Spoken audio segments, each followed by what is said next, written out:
First topic, mini topic, is Project Leonardo from Sony. What Project Leonardo is Sony and PS5's version of an adaptive control. The adaptive is the Xbox version. It's an inclusive controller that allows you someone that people with different disabilities and stuff like that. Yeah, they're not able to play on a typical controller. They offer this. And this sparked me to look at what Xbox adaptive controller actually was. And at first, like when I had first looked at it, it looked like it had a larger D-pad and then the two like black almost looks surfaces. like a DJ table. Yeah. But what I didn't know is that the purpose of it is so that you can plug in anything you want into it, so that you can make any type of controller that you are capable of using into a button. So you could just have a row of different and on the picture that I'm looking at here, and I'll try to throw it on the video, they have a Wii nunchuck, they have buttons, they have clips, they have so many different ways to interact with the controller that it's very inclusive. And I really think that it's a positive for gaming, and I'm just glad Sony's making it. Like, the only reason I put the comparative is not to compare them, because they're serving the same function. And if it's the same where you just plug in additional things, it's really just hosting all of those things together. And as long as it does that and lets you interact with the controller in any way that you want, it's an exact one-to-one comparison. I don't care what they look like. Personally, I think the Sony one looks better. It's just a cooler design. Yeah, I mean, these are so interesting. I mean, first off, very cool, very... maybe not shrewd business. Like, obviously, like, the market for this type of thing is, I would probably assume, less than like general controllers, right?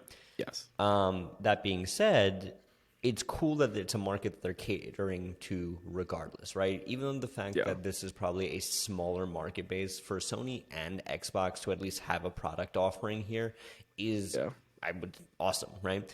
The design is what's most interesting, because this is one of those, like,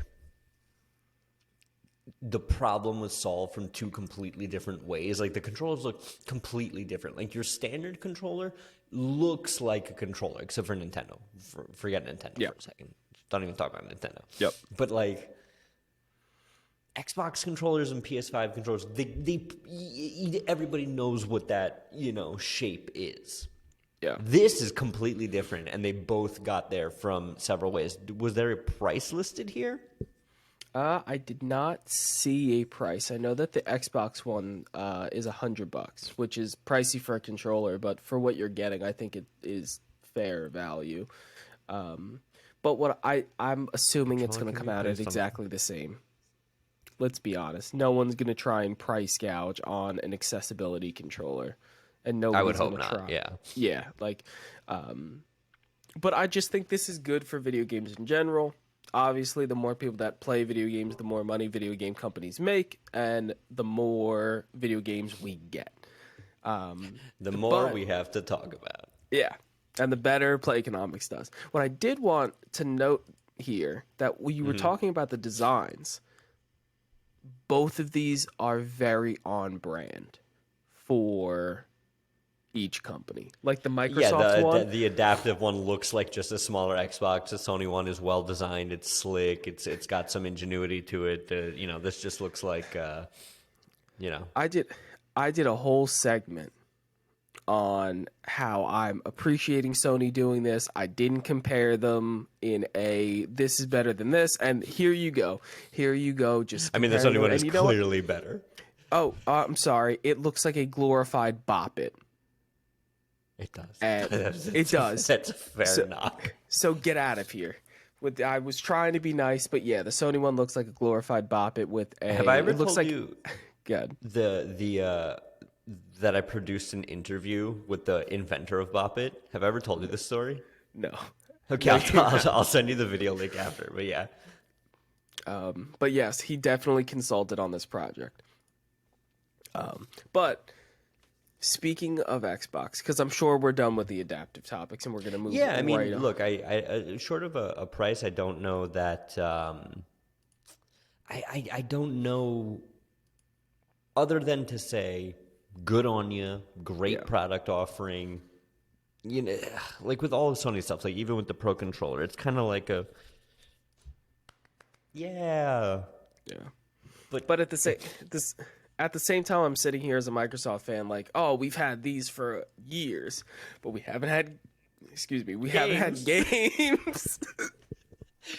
This is the adaptive controller I'd play games on if I had it. I was like, why did it take Sony so long to do this? And I was like, oh, they were making video games. They were busy trailblazing accessibility actually within their games. Stop it. Well, no, As they we have. I mean, I like, know they won for God of War, right? And Last of Us, and like it's pretty much ubiquitous across all Sony first parties that they have this really robust suite of accessibility features. Yeah, and what catches me off guard every time is it doesn't make sense to me why they are such good accessibility functions until I then Google them and like understand the mean. Like, why was God of War's everything is highlighted in one color good for accessibility? Then I Googled it and they're like, it's very, very clear that these are great strides towards getting everyone to be able to play video games, and duly respected, well-deserved awards. And I'm glad they're matching their accessibility in their games with a controller.